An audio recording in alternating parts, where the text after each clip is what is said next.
Saudações a todas as pessoas. Eu já quero começar indo direto ao ponto, para que as pessoas que não têm muito tempo, precisam ver só o principal, já se sintam atendidas. Em primeiro lugar, a grande questão é a absoluta decadência da civilização ocidental. Em segundo lugar, o problema é o capitalismo. Para que você entenda o que é um bilionário, eu trago aqui exemplos concretos e matemáticos. Bora lá. Se você trabalhasse os próximos 50 anos ininterruptos, sem perder um dia, sem nunca ficar doente, sem nunca tirar férias de segunda a segunda, sem gastar R$1, você precisaria ganhar mais de 54 mil reais por dia e você ainda não se tornaria um bilionário ao fim de 50 anos. Você já entendeu?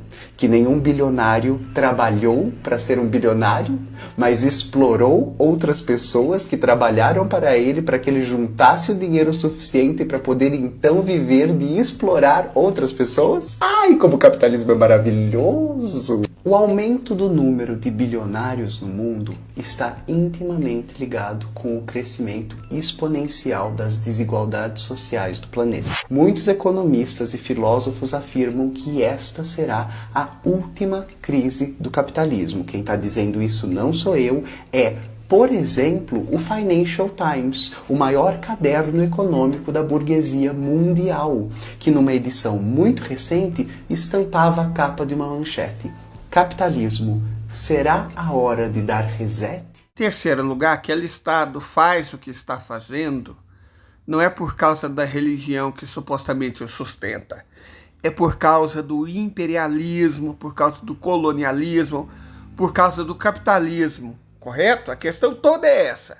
As nações que dão suporte ao país que está matando as pessoas de fome e estão dando esse suporte porque concordam com o regime, concordam com o sistema e estão defendendo o regime e sistema.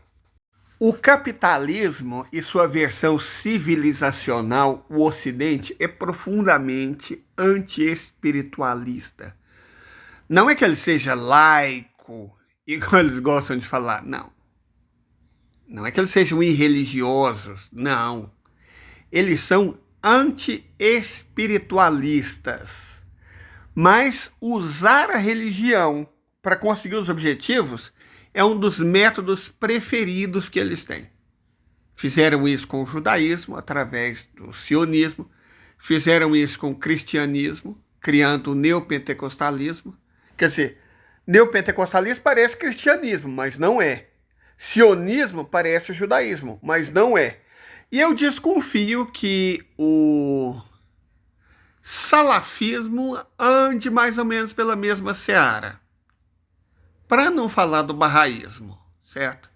Eles caminham mais ou menos na mesma seara, no mesmo caminho, de desvirtuar práticas espirituais antigas e profundas em prol dos próprios interesses. Esse é o nosso ponto. Em quarto lugar, quando eles não conseguem usar da religião para atingir os seus objetivos, até porque, como a gente disse, eles são mais do que religiosos, anti-espiritualistas.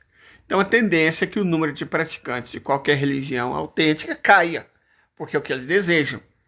E aí, se as pessoas não estão usando uma prática religiosa que eles recomendam, eles vão usar o quê? As dorgas. O que essa porta-voz chinesa falou é extraordinariamente verdadeiro. O país representa 5% da população humana, mas ao mesmo tempo 80% do consumo de opiáceos do mundo. O número de pessoas desvividas por conta de overdose nos Estados Unidos ultrapassa as 100 mil pessoas. Eu já li o número 120 mil por ano. Por ano. Por ano. Isso não é normal. Uma sociedade dessa é profundamente doente. Por quê? Capitalismo que chama, bebê. Vamos dar às coisas o nome que elas têm. Aí sim, agora sim, a gente pode começar a nossa reflexão matinal.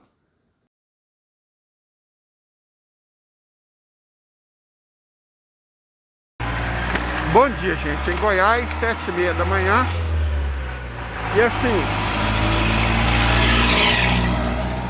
agora que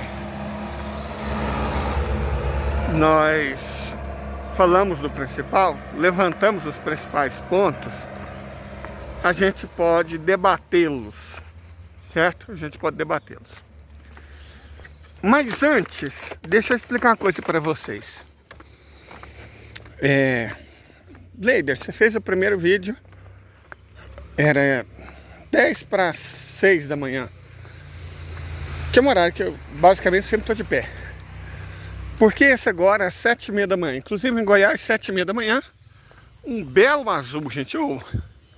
Acho que o céu é azul no mundo inteiro, né? Uma das coisas que Deus deu de maneira uniforme para todo mundo é o céu azul. Mas o de Goiás, particularmente aqui da minha região, não sei se pelos gases altamente tóxicos das indústrias, se pelos minérios que poluem nossa atmosfera, o céu daqui da minha cidade é muito bonito, né? Espero que o que não nos mata acabe nos fortalecendo. Mas enfim, eu estava esperando a dona mãe acordar. E eu fiquei muito feliz dela ter acordado tarde hoje, quer dizer que ela conseguiu dormir. Ela estava com um problema nas costas, porque mãe, gente, deixa eu falar uma coisa para vocês. Elas mudam de endereço, mas é tudo a mesma coisa. A minha acha que ainda tem 20 anos. E às vezes ela se empolga. O resultado disso é que ela ficou com as costas numa situação meio deplorável, né? Mas aí tomou remédio, parece que já está melhor. Já conseguiu dormir, parece que ela já está melhor. Isso me deixa feliz. Isso me deixa contente. Correto? Me deixa muito contente. E agora a gente pode continuar o nosso debate. No vídeo de hoje de manhã, nós alertamos para o perigo de não confundir os adeptos de uma religião específica com os habitantes de um determinado estado opressor. Nós fizemos questão de deixar claro que o judaísmo rabínico é uma coisa centrada na Torá, um livro muito antigo, ancestral, que a gente até conhece como Velho Testamento. Isso é uma coisa. Outra muito diferente são os sionistas. É importante isso, sabe? Os judeus, de modo algum, gente, devem ser culpabilizados pelo que os sionistas estão fazendo. Aliás, a maior parte dos sionistas nem Deus acredita. São ateus. Então, a estratégia do Estado de Israel, ela é deplorável, ela é abjeta, exatamente porque... Opa, vamos? Porque, vejam bem, o Estado de Israel ataca como Estado. Está todo mundo vendo o que está acontecendo em Gaza. Certo? Ataca com o Estado, com o apoio, a cumplicidade e o financiamento dos Estados Unidos da América, do Reino Unido, da União Europeia. Ele não faz isso sozinho, não. Tem que deixar isso muito claro. O Estado de Israel é o executor, mas não é o financiador, não é o patrocinador. Certo? Ele tem apoio amplo e restrito de Estados Unidos da América, repito, de Reino Unido, da Grã-Bretanha e Irlanda do Norte, da União Europeia, dos países todos de lá, da Austrália, certo? Do Canadá, o Ocidente. O Estado de Israel é uma colônia feita para pessoas de uma religião específica. Olha só onde entra a maldade. Olha onde entra a maldade. Eles atacam como Estado e se defendem como religião. certo? Qualquer acusação, você é taxado de antissemita. Qualquer acusação, oh meu Deus, nunca mais. O Holocausto, a Shoah. E veja bem, eles se defendem com uma religião que eles não praticam. Certo? Uma religião que eles não praticam. Porque o sionismo não é igual ao judaísmo. O sionismo é baseado em supostos escritos da Babilônia. Sei, claro, né? Babilônia. Não tem nada a ver, cara. E ao fazer isso, como o Estado faz coisas atrozes e moralmente indefensáveis, sobre quem fica o anátema? Peraí, gente, eu tô tentando pegar uma... Eu amo essas acerolas amarelas. Alguém me pediu, mas realmente esse mês está muito difícil. Então eu não tenho grana para enviar a semente, mas eu ainda vou conseguir enviar. Essas acerolas amarelas são o que há, gente. Elas são ótimas. Já essas vermelhas aqui são bonitas, mas são azedas até a alma. Quem é brasileiro já deve ter visto aquele filme Bonitinha, mas Ordinária. Então, é essa acerola aqui, linda. Mas é como comer um limão. Mas voltando. O anátema recai sobre os judeus. O Estado de Israel, o sionismo, que é um instrumento do capitalismo, instrumento da civilização ocidental, instrumento dos Estados Unidos, dos anglos, dos europeus, que é um projeto colonialista, faz as atrocidades. A culpa recai nos judeus. Aí, camarada, aí fica difícil, né? Fica muito difícil. Como eu já havia previsto, já começaram os ataques antissemitas no mundo inteiro. Suíça, Alemanha, Estados Unidos. No mundo inteiro, o antissemitismo recrudesceu. Mas, incrivelmente, essa é a estratégia. Porque o capitalismo faz as coisas horrorosas e culpam a religião. Certo? E culpam a religião. O capitalismo usa a religião para fazer coisas abomináveis há muito tempo. Porque, veja bem, você não pode defender o apartheid em nome do lucro. Certo? Seria tão cínico que as pessoas ficariam enojadas. Eu estou defendendo o apartheid, a segregação racial em nome do lucro. Não dá, cara. Não dá. Por mais que as pessoas tendam a não reclamar, a aceitarem as coisas como elas são, existe um limite para a atrocidade. E eles sabem disso. Então você não defende, quando eu falo você, eu digo eles. A atrocidade em nome do lucro. Defenda usando a religião. Porque nós estamos ocupando essa terra que nunca foi nossa, pertence a um povo que habita essa região há pelo menos 40 mil anos.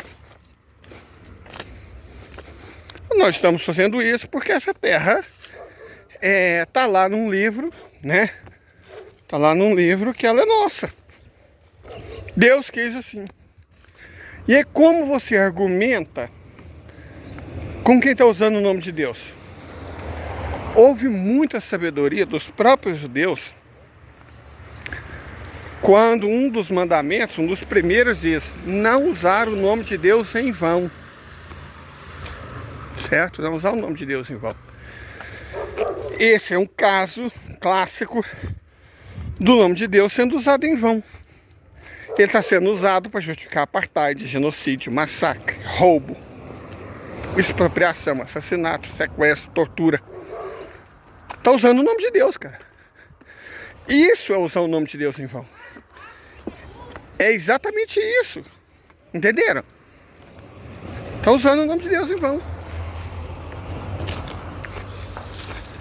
E as pessoas ficam com raiva de quem? Do capitalismo? que é o responsável pelo imperialismo, pelo colonialismo, pelo sionismo, não. Ficam com raiva dos judeus. Fenômeno parecido, e aí é uma coisa interessante, porque é nova, mas já começou, envolve os evangélicos, os neopentecostais em particular. O neopentecostalismo é uma aberração exegética, certo? Ele não tem basicamente nada a ver com o cristianismo. Cristianismo, deixa eu explicar para vocês, aí tanto faz. Eu sou católico romano, mas vale para os nossos irmãos ortodoxos e vale inclusive para alguns dos nossos irmãos protestantes. Não para os calvinistas, evidentemente. Não vale para os calvinistas, não vale para os presbiterianos, mas vale, por exemplo, para os episcopais, perdão pela dislexia, vale para os metodistas. Eu não sei se vale para os batistas, né? Hoje em dia está tão difícil aqui no Brasil, né? Igreja Batista da Lagoinha. Mas acho que para os batistas clássicos vale. Vale com certeza, certamente para os anabatistas. Que não tem nada a ver com os batistas, mas vale com certeza para os anabatistas. Eu diria que vale para os quakers também. Vale para os quakers. Mas o cristianismo, seja você um quaker, seja você um anabatista, um católico, um ortodoxo, ele é simples. Amar a Deus acima de todas as coisas, ao próximo como a ti mesmo. Ou seja, você tem que se amar, se respeitar e amar o próximo.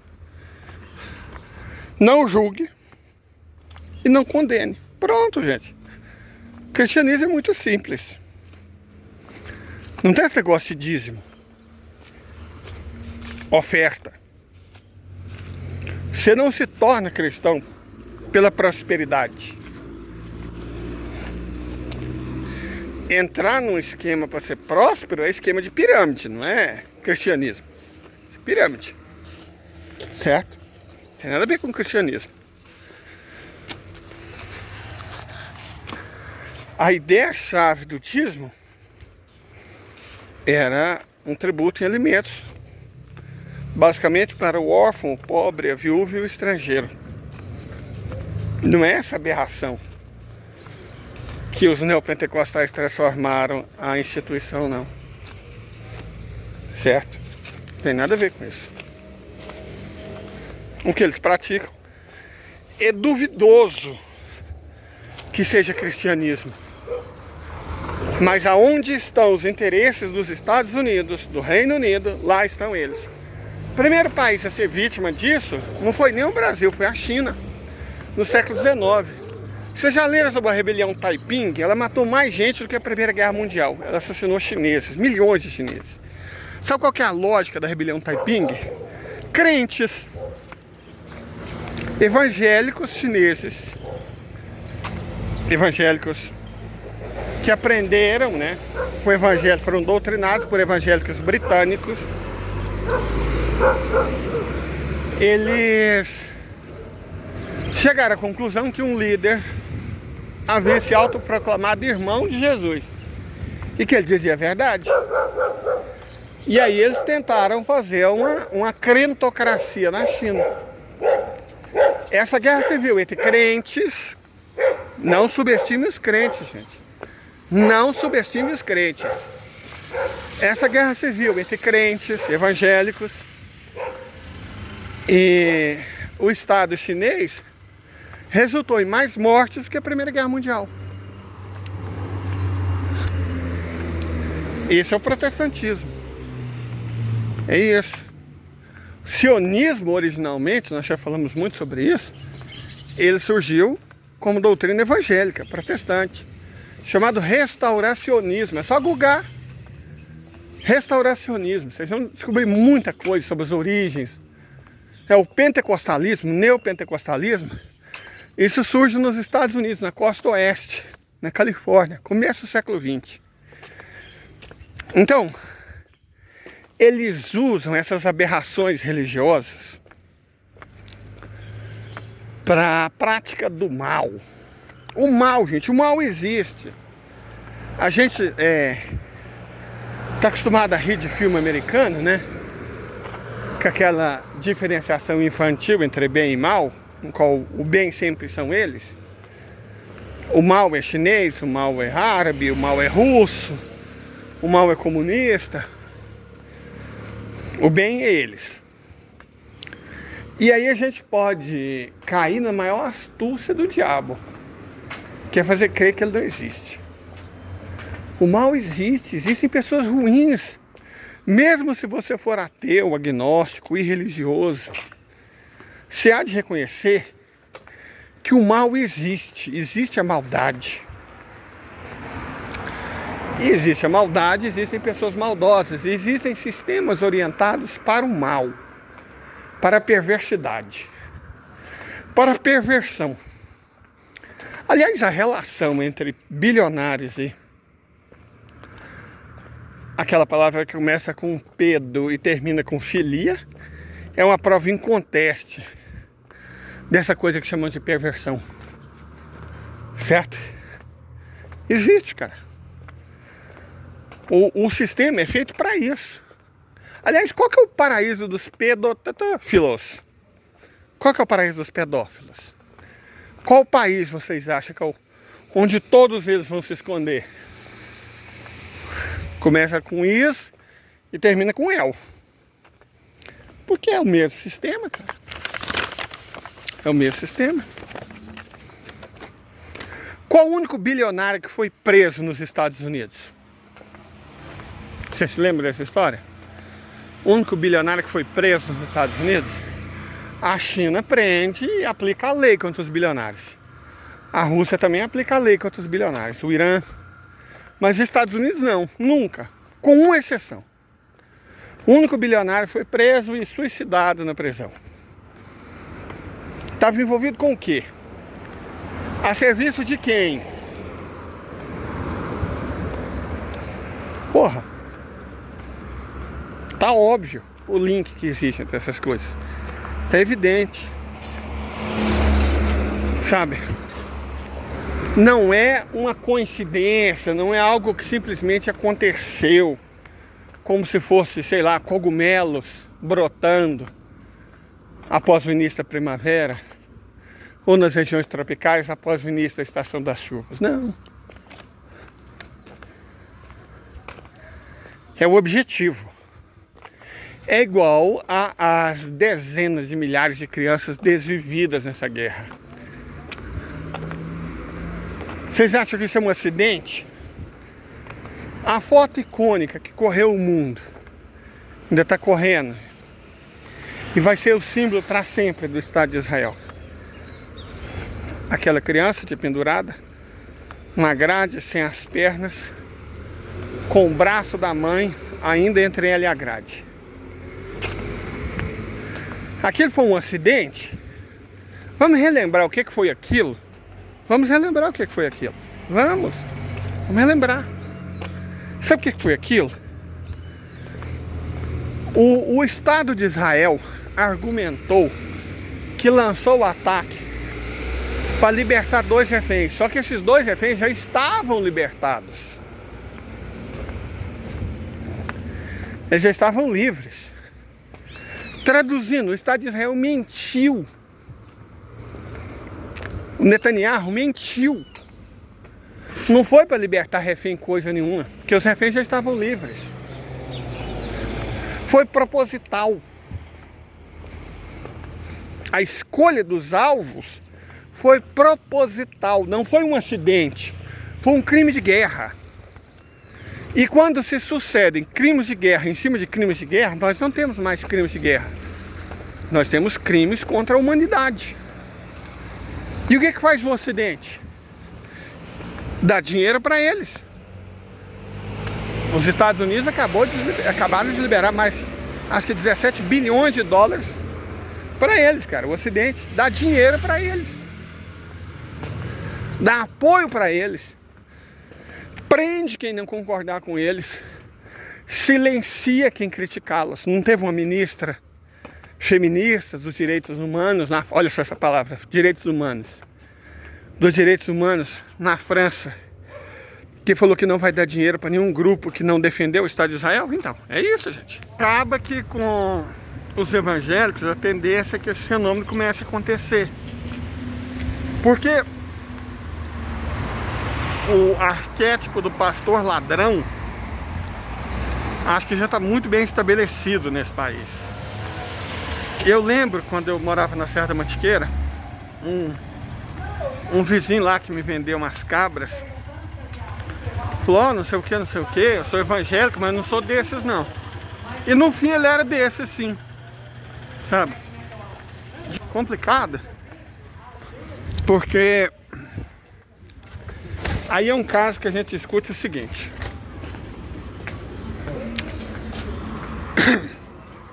Pega o caso do pastor ladrão, que é a realidade mais próxima da gente. Você tem como falar que o fiel é uma vítima?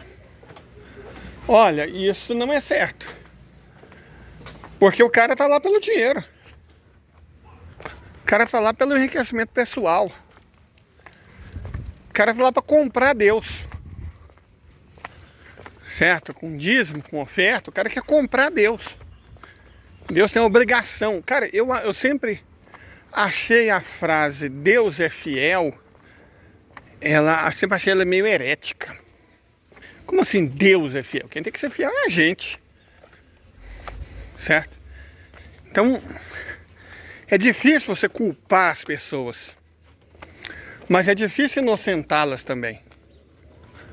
Porque os caras não estão nessa por Cristo, pelo perdão, pelo amor ao próximo.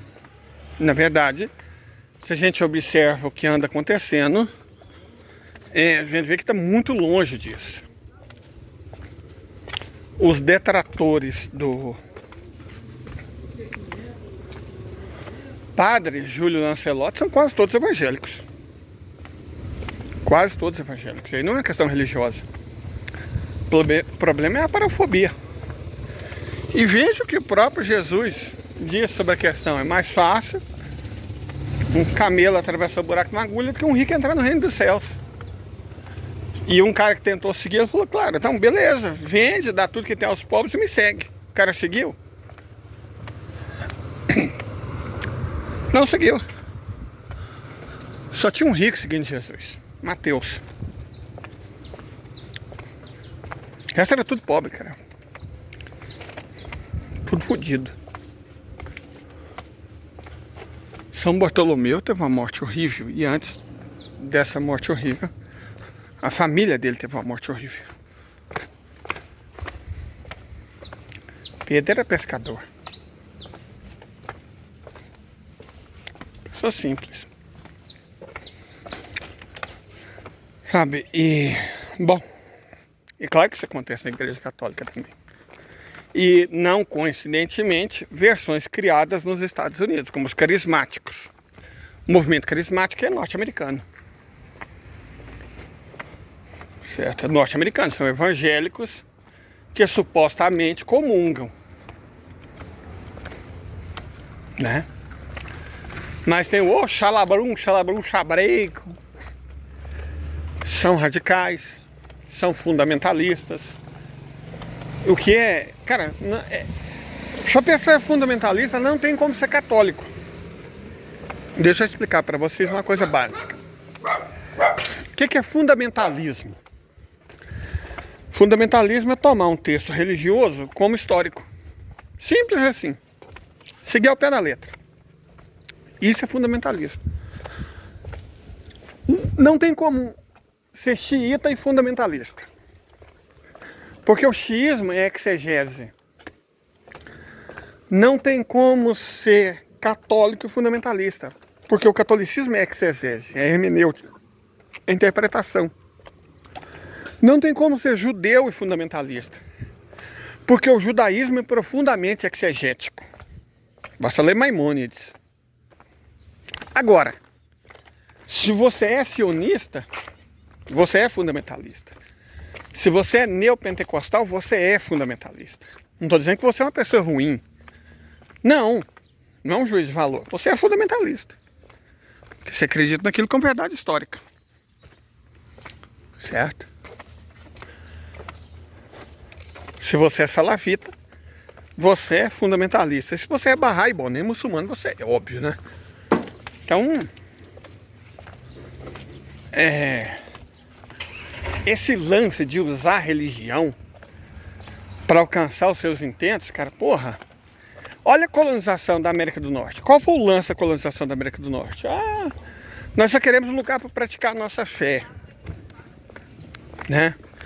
As pessoas que não quiseram aderir ao anglicanismo. Vamos praticar a nossa fé e a gente aproveita e rouba as terras dos indígenas, rouba todas essas terras, dá um fim nos antigos 25 milhões de habitantes originais e tá tudo certo. Quer dizer, que outro instrumento sociológico você poderia usar para justificar roubo, genocídio, tortura, que não é religião? Qual outro instrumento? Porque na religião você é em nome de Deus, cara. Religião é em nome de Deus, como é que você vai argumentar? Contra quem acredita, ou pelo menos diz que acredita que está agindo em nome de Deus? Como é que você vai argumentar? Como é que você vai falar que é mal? Então o capitalismo usa da religião. Mas ele mesmo não crê. Ele mesmo é profundamente anti-espiritualista. E ele não só é anti-espiritualista, ele é especificamente anticristão, profundamente anti-muçulmano e inacreditavelmente antissemita. A criação do Estado de Israel é o segundo maior ato do antissemitismo ocidental. Porque o Estado de Israel caiu como um anátema para todos os judeus do mundo inteiro. Injustamente. Porque eles não têm nada a ver com isso. É uma obra do capitalismo. É uma obra colonialista de potências imperialistas e capitalistas. É uma obra do Ocidente. Israel não é uma realização judaica.